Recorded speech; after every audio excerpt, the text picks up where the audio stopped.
Hello everyone, today's video is going to be a little bit of a sassy video, and I haven't ever done one of these, but it's kind of talking about all the new makeup releases, my mindset recently. Jasper has opinions too. My opinions recently, as in like what the F are brands doing right now. Like that has been the general consensus in my brain lately, and I want to start out with the product, or the collection might I add, of a brand, from a brand that really kickstarted this video. I have seen so many love, support, you know, people are so excited, this, that, and the other, and I really don't understand why. So I'm gonna move over just a little bit and we're gonna put photos on the screen, but we're gonna be talking about the Blend Bunny Ellis Atlantis Part 2. When they were teasing this entire collection, let me tell you, the packaging is a 1,000,000 out of 10. It is beautiful, it is so well done, but then they opened the palettes.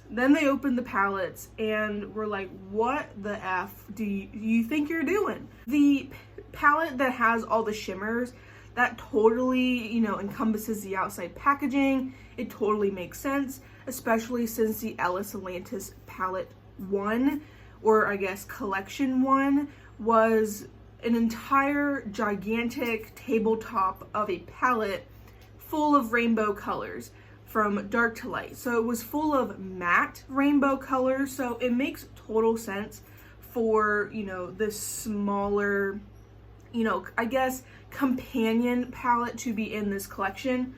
But what are these other ones? They did a big one, which is literally just the two smaller ones put together. So I don't really understand the point in that. Like, keep them separated or put it all together, because like Blend Bunny is known for doing these bigger palettes. The bigger palette, I believe, is the same amount of shades and same size as some of her pre-existing palettes. But let's look at, let's say, the warm palette. You have 3 light cream shades. The undertones are all slightly different, but they're 3 light cream shades. They're not going to look any different on the eye. Looking at both of them, there seems to be a lot of middle toned eyeshadows. Like, I feel like there is not much depth other than the super, super light cream shades versus, you know, the really dark deepening shades. There is really no range of color, and Blend Bunny is usually very good with range of color. Like I said, packaging was a 1,000,000 out of 10. When they opened it up, it really, really like lost the mark for me. I don't use all matte product, like palettes. I don't use all shimmer palettes. It's one of those things that like I would have to use it together. Today, I did use 2 different palettes. I don't usually do it, so I'm using the Tokyo palette, which is in my, I think, deck of panning, and Adept Heather Austin to create today's eye look. But I don't, you know, tend to go out of my way to use more than one palette. I just don't feel there was a need. I also want to mention the brands that do so many collabs. That could be with like TV shows and movies and that sort of thing, or it can be with creators. I feel like that diminishes the brand's reputation to me. To me, it shows a lack of creativity. They can't figure out kind of a theme or kind of something to get the audience or the buyer's market to really hang ho on this brand or collection. And then on top of that, so they're using this creator or whatever IP to have ideas for the palette itself, because they themselves don't have the creativity to fully make a palette that the people will want to buy. But then they're using the creator or the IP to then further sell the product. Do you really think Glamlight, how many IP collabs have they done? Have they done anything original in the last like 2 years? I would love to know. People love them. Do you really think anyone would be buying Glamlight if it wasn't associated with an IP or with a creator? I feel like Blend Bunny is getting into that territory. You had Ellis Atlantis 1, now you have 2. They did a few other collabs, and I feel like they haven't had anything really original recently other than the Beauty Below, and Beauty Below was just a little bit too dark for my personal preferences. But again, packaging is amazing, beautiful. I just feel like when a brand does so many collabs, it diminishes the brand to me. And I was talking to someone on Instagram and they said the same thing happened to BH Cosmetics. They were doing so many collabs, they diminished their own brand, and now they're out of business. I worry about Blend Bunny and the direction that they're going. They have built up a very big platform based off of, you know, IG creators and stuff and social media, and then the amount of collabs they were doing. Sure, it's nice for the collaborator, but is it going to be good for the brand long term? I really don't think so. Let's go to the plethora of neutral palettes. First off, Glamatrix Nearly Natural palette. It's a re-release sort of thing. It's a revamped sort of thing. Every time I look at this, and every time I look at the Bella Beauté bar Unoriginal Nudes, which kind of looks like the that thing from the movie, I forget what it's called.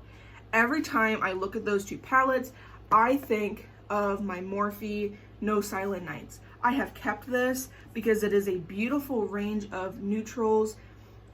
I don't need these two palettes because they look almost exactly like this one. And how often do I utilize this palette? Not very often. The only difference would be like the shimmers would be like a million times better. And I'm sure the mattes would be more pigmented and stuff, but the shimmers would really be the showstopper, and I have plenty of neutral shimmers. Bella Beauté bar Unoriginal Nudes. I feel like Bella Beauté bar has been putting out so much stuff. I think it's a little ridiculous.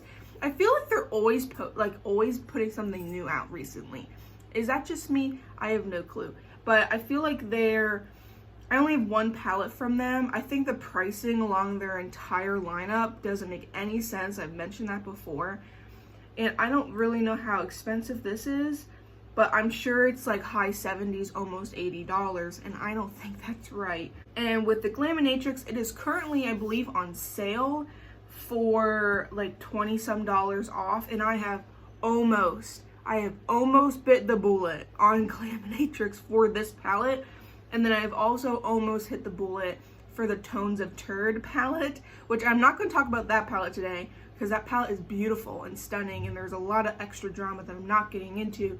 But I really want that palette, and I really would like the Nearly Natural palette.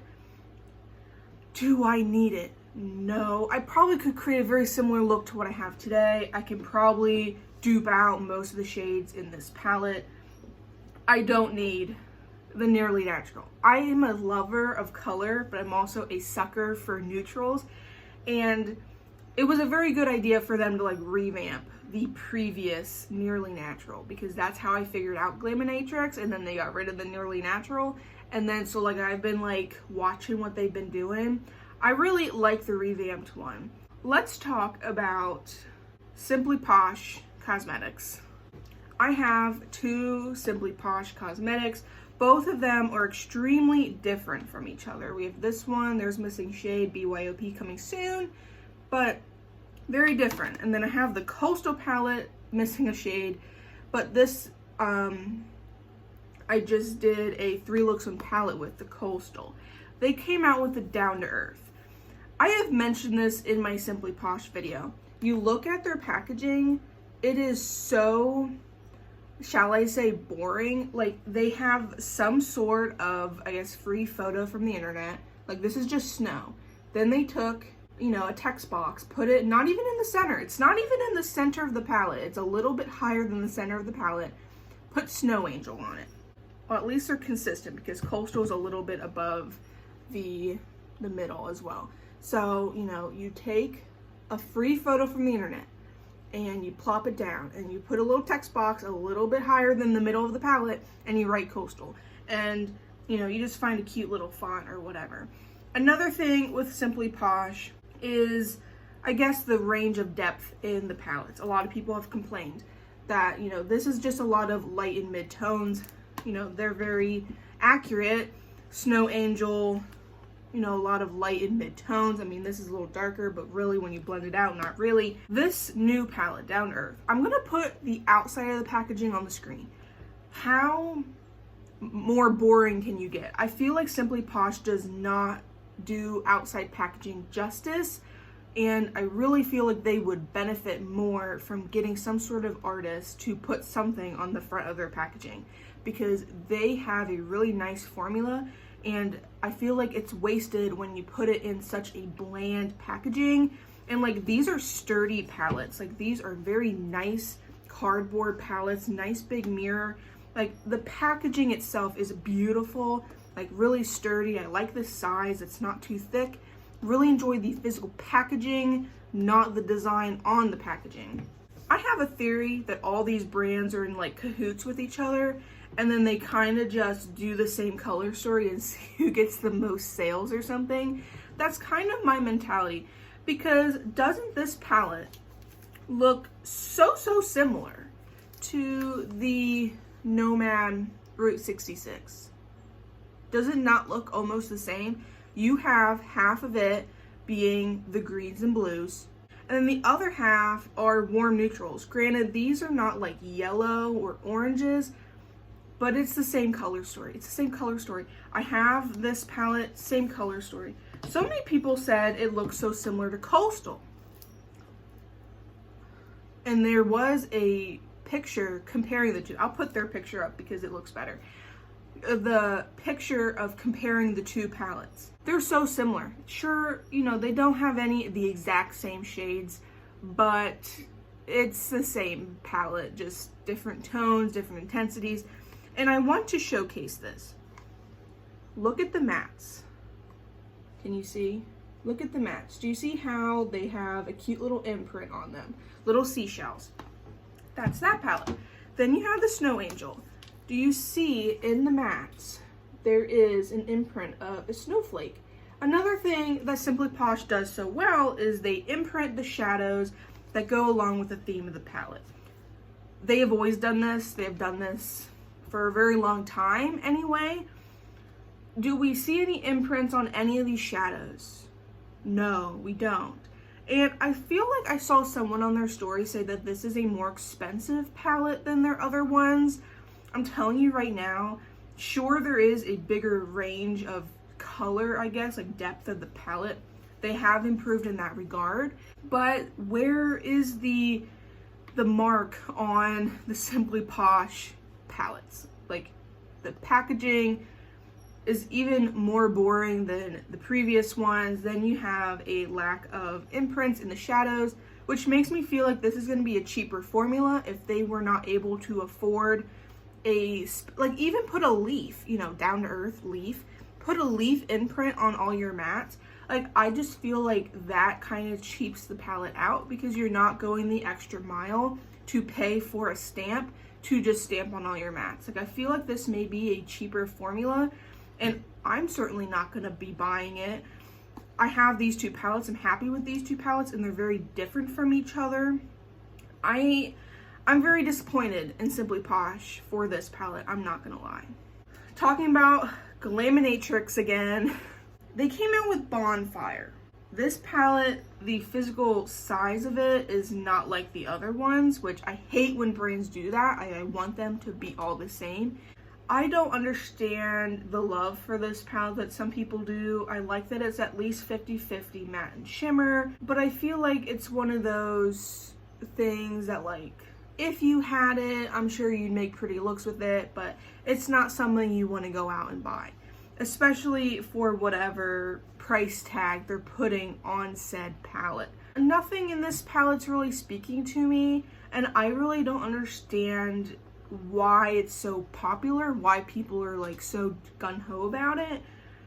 I just don't understand. I don't understand it. I will put up several different photos on the screen, because this first one, it shows like a whole range of taupes and grays and blacks and navies with that like twinkle of pink at the top, and then at the bottom left you have this like blue iridescent shade.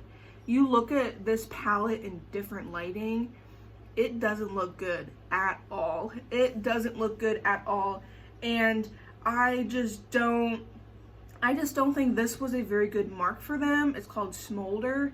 Packaging, again, 10 out of 10, but the inside, I mean, the inside at least is reflective of the outside. And I have some Cosmic Brushes palettes. I love my Cosmic Brushes palettes. But this is missing some sort of mark. I feel like this is just a grungier version of their Cool Trolls palette. I think they did Cool Trolls really well. I think they did that entire collection really well. I don't know. And I really like the range of depth. You have really, really light to really, really dark. A lot of mid-tone shades in there. I don't really like it. And then again, I'm not really a grungy, dark, gray, black, white sort of makeup wearer either. I don't know. I feel like this missed the mark. I'm really disappointed in Cosmic Brushes here as well. I feel like who asked for this type of color story? Like, yes, we're in summer, but we're moving into fall. I don't feel like this is a fall palette. Bonfire, certainly understand Bonfire in terms of, you know, you want to go into fall. By the time you order and by the time you get it, probably, because that is coming from Australia, Glamatrix, you know, you're going to get it at the beginning of fall. You're going to want to play with it in the fall time. This palette, I really don't get it. I feel like this is a winter palette. And even then, when I see different people's photos, and I will put their photos up on the screen, I don't think the palette looks very good. I hope this is helping you not purchase things. Last palette of the day, and I mean no shade to the creator, we have another collab palette. I personally follow the creator, and nothing against the creator. Nothing against the brand either. They have done some collab palettes, but I feel like they are still very intentional, and it's still kind of true to them, I guess. My all-time favorite palette last year came from this brand. We have Diveroon Cosmetics, and I'm not going to try and butcher the creator's name, but they created a palette with Diveroon. It is called the Magnetic Minelia. I hope I did not butcher it. Outside packaging, again, 10 out of 10. I love this packaging. Whoever created it, beautiful packaging. You open it up. It is just a bunch of cool tones with 2 purple shades and 2 green shades, like lime green. And then all the shimmers are quite dark. They're mid-tone to dark, which are not always my cup of tea. Like today I have a dark shimmer, but I didn't put anything on the, that's my chair if you hear anything. But like I didn't put anything on the inner part of the lid. Like this is gonna be a very, very basic look for me. I really don't think this encompasses their makeup style to its fullest extent. Like I follow them, like they have really cool looks and everything, but this palette really missed the mark for me again. I really don't know what I was expecting for this one. I really wasn't expecting neutrals of all things. I'm gonna go into their makeup here. Very editorial, that sort of vibe. I really don't see a whole lot of neutrals. When I go on their page, I really do not see a whole lot of neutrals. I really don't. And then even the photo that they kind of showed off, before they showcased the palette, I guess, this is the photo. Really very heavily into the purples and really heavily into those green shades, like the lime green. Like you don't have like any neutrals in that look. And when you look at that look, you're like, oh my god, there's going to be so much color. Those are the only 2 colors. You have 2 purples and you have 2 greenish colors. Like, that's it. These are all the shimmers. I really, like, the shimmers are all pretty mid to dark. I'm not very impressed with this entire lineup. I really like the range of mattes, though. I mean, the neutrals that was chosen, I feel like, would make sense for the average consumer. This is, again, an Instagram brand. This is a brand that's gotten all of their hype from Instagram, from people that do more creative looks. You're not putting this in a store to try and get normal people, like normal people. I feel like it missed the mark. I don't know what I was expecting, first off, but I wasn't expecting this.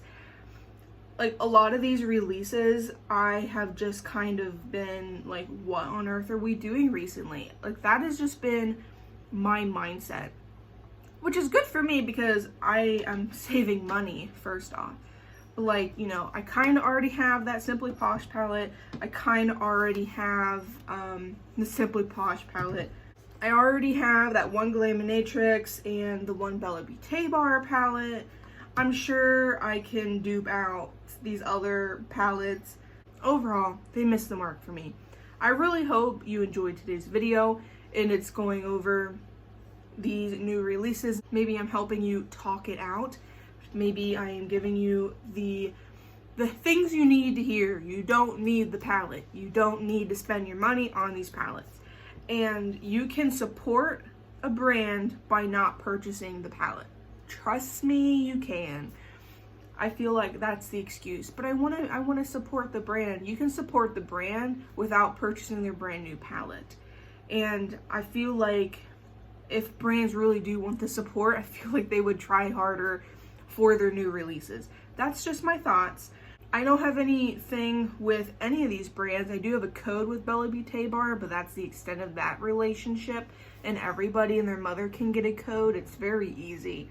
I don't have any connection with any of these brands otherwise, so I have no need to, you know, I guess kiss their ass or whatever. I don't get PR. I don't get any of that. So this is all my true thoughts and feelings as a regular consumer. I sometimes mention this. I am more of a consumer than I am a creator. I do try quite a bit of makeup, but I am like either purchasing it myself, gifted it from others, whatever. I hope you guys enjoyed today's video. If you guys want to see more videos like this, not just palettes, but new makeup in general, I would love to hear your thoughts down below. Would you guys want this to be a normal thing on my channel? Would you want to hear my thoughts, usually not so positive thoughts, on new makeup releases, palettes, not palettes, all that good jazz? Let me know down below. Did you enjoy today's video? Make sure you like and subscribe if you did enjoy and you want to see more. I have so much makeup content on my channel. I upload at least 2 to 3 videos a week. I love and appreciate all of you guys for being here and supporting me so much, and I shall see you guys next time.